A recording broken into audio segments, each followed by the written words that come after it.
Organizing. We have in past commentaries examined certain texts from the Gospels as points of departure from the main discussion. This has taught us to treat them in the right manner, and to realize that above all in the text known to us, the most essential points are usually missing. So to begin with, let's examine a well-known text about seed that must die in order to be born.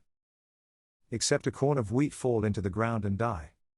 It abideth alone, but if it dies, it bringeth forth much fruit. See John, chapter 12, verse 24. This text has many different meanings and we shall often return to it, but first of all it is important to know the principle contained in this text in its full measure, as applied to mankind. There is a book of aphorisms that has never been published and probably never will be, that has been mentioned before in connection with the meaning of knowledge, and one aphorism has been quoted from it. With regard to what is now being examined, this book says the following. A man may be born, but in order to be born he must first die, and in order to die he must first awaken. In another place it says, when a man awakens he can die, when he dies he can be born. We must therefore find out what this means. To awake, to die and to be born, these are three successive stages. If one studies the Gospels attentively, they will see that references are often made to the possibility of being born.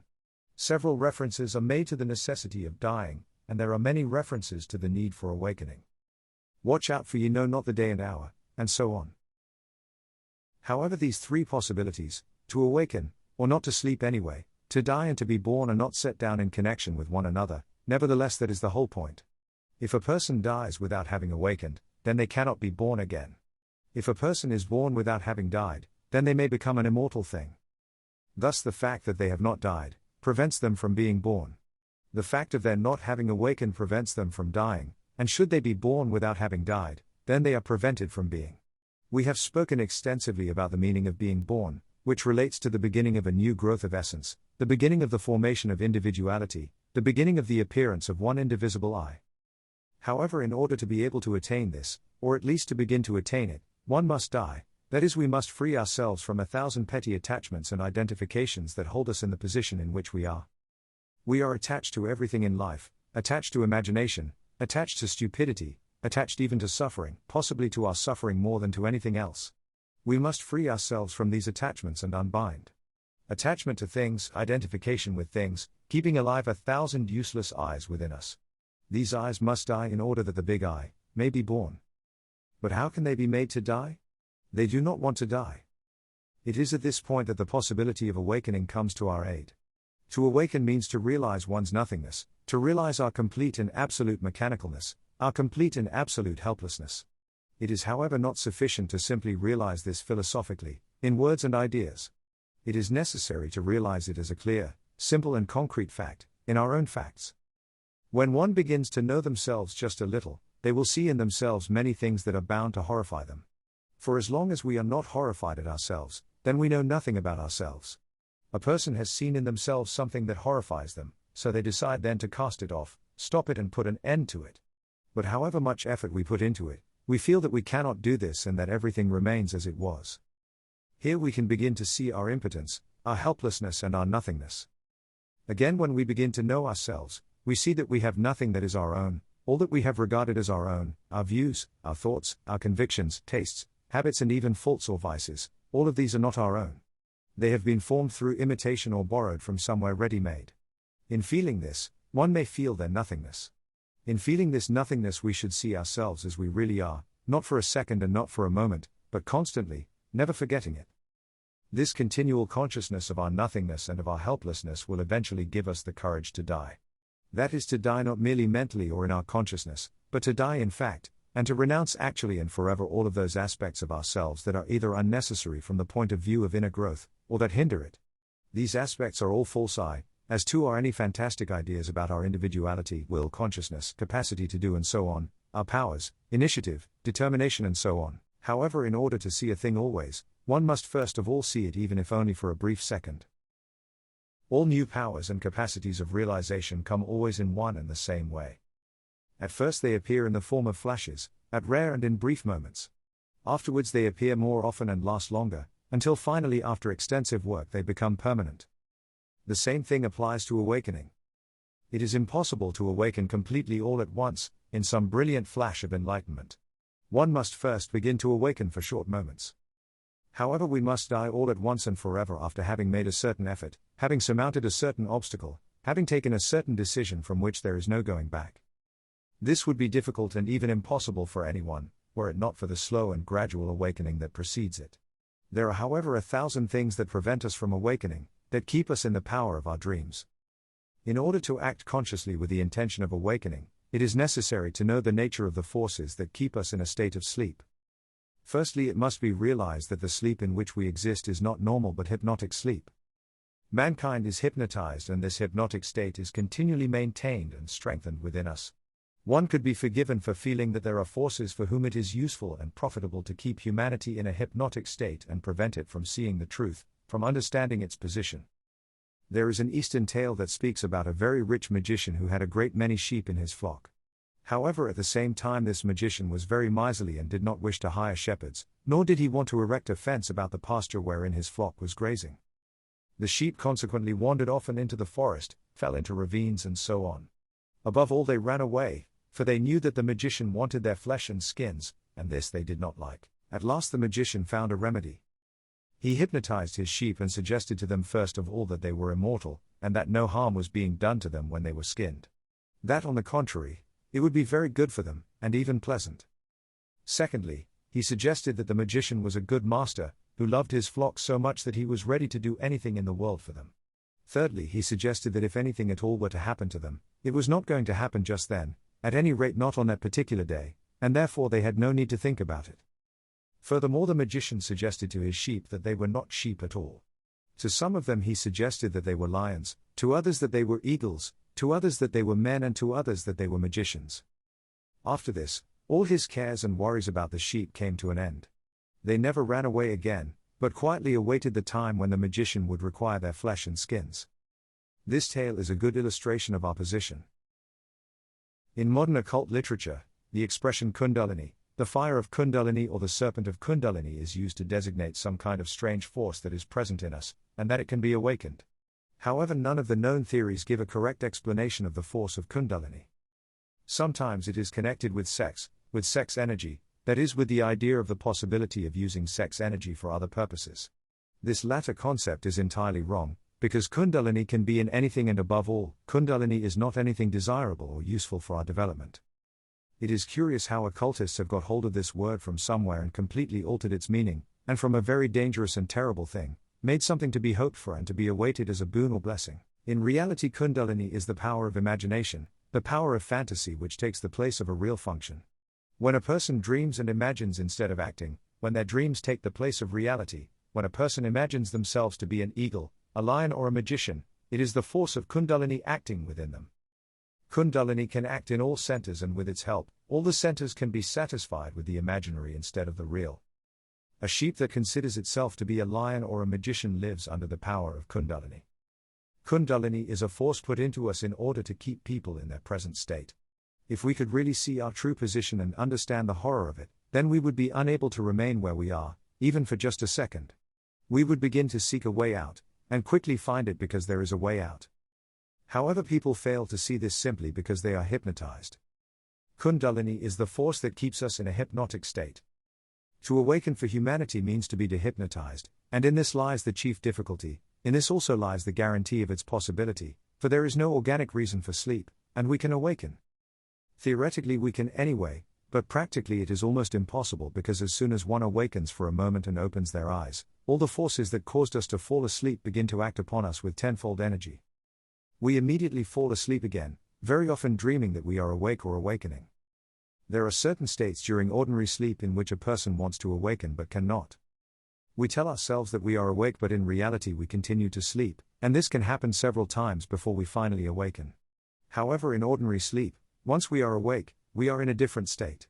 In hypnotic sleep the case is otherwise, and there are no objective characteristics, at least not at the beginning of awakening. A person cannot pinch themselves in order to make sure they are not asleep. If, as God forbids, a person has heard anything about objective characteristics, then Kundalini at once transforms it all into imagination and dreams.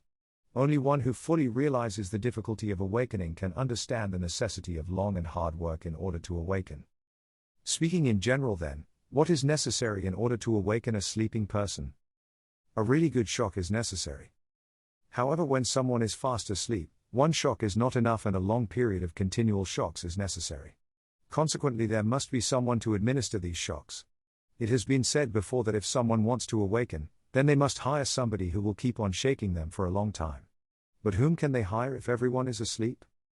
We can hire someone to wake us up, but if that person also falls asleep, then what is the use of such a thing? An individual who can really remain awake will probably refuse to waste their time in waking others up, as they will likely have their own more important work to do. There is also the possibility of being awakened by mechanical means. A person can be awakened by an alarm clock. However, the trouble is that we all grow accustomed to alarm clocks far too quickly, and then cease to hear them. Many alarm clocks are necessary, and always newer ones, otherwise a person must surround themselves with alarm clocks that will prevent them from sleeping. Here again there remain certain difficulties. Alarm clocks must be wound up or have their batteries changed, and in order to do this, one must remember about them. In order to remember, one must wake up often. What is still worse, a person gets used to all alarm clocks, and after a certain time, they only sleep the better for them. Therefore alarm clocks must be constantly changed, and new ones continually contrived. In the course of time this may help a person to awaken, but there is little chance of a person doing all the work of winding up, inventing and changing clocks all by themselves, without outside help. It is more likely they will begin this work, and that it will afterward pass into sleep, and in sleep they will be dreaming of inventing alarm clocks, of winding them up, changing them, and simply sleep all the better for this. Therefore, in order to awaken, a combination of effort is needed. It is necessary that someone should wake the person up. It is necessary that somebody should look after the person who awakens them. It is necessary to have alarm clocks, and it is necessary continually to invent new alarm clocks. In order to achieve this, however, and to obtain results, a certain number of people must work together with a common aim. One person alone can do nothing. Before anything else we need help, but help cannot come to one alone, as those who are able to help place a great value on their time, and of course they would prefer to help say 20 or 30 people who would want to awaken, rather than just one individual. Furthermore, and as earlier stated, one can easily deceive themselves about their awakening, and take for awakening simply a new dream. If several people decide to struggle together against sleep, they will awaken each other. It may often happen that 20 of them will sleep, but the 21st will be awake, and then awaken the others. It is exactly the same thing with alarm clocks. One will invent one alarm clock and another will invent another, afterwards they will make an exchange. Altogether they can be of great help to one another, and without this help no one can attain anything. Therefore a person who wants to awaken must look for other people who also want to awaken, and then work together with them. This, however, is easier said than done, because to start such work and to organize it, requires a knowledge that an ordinary person cannot possess. The work must be organized, and it must have a leader. Only then can it produce the results expected of it. Without these conditions, no effort can result in anything. We may torture ourselves, however these tortures will not make us awaken. This is the most difficult thing of all for certain people to understand. By themselves and on their own initiative, they may be capable of great effort and great sacrifice, however because their first effort and their first sacrifice ought to be obedience, nothing on earth will influence them to obey another. They do not want to reconcile themselves with the fact that all of their effort and all their sacrifices are useless.